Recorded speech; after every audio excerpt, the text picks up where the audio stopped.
कितना cute face है, ध्यान से आप देखो। ऐसी खूबसूरत लड़कियां जो होती है ना, यही होती हैं जिनको हेपेटाइटिस और टेटनस से पहले नजर का टीका लगाना पड़ता है।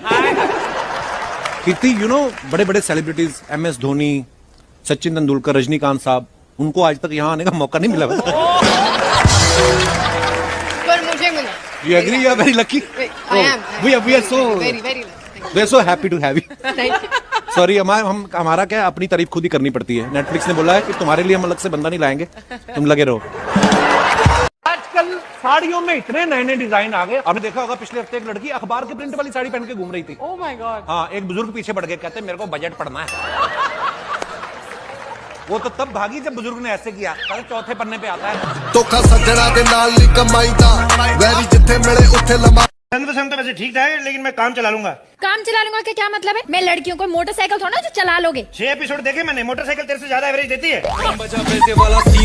मैंने लिखा है Wanna hug my dad? Yes, ये मेरा बहुत पर्सनल है भाई, क्योंकि मैंने बादशाह का एपिसोड देखा था प्रखर के प्रवचन में। जिनके पास सब कुछ है, शौहरत है, दौलत है, सब कुछ है, बट उन लोग बोलते हैं कि आज तक पापा को हग नहीं कर पाया।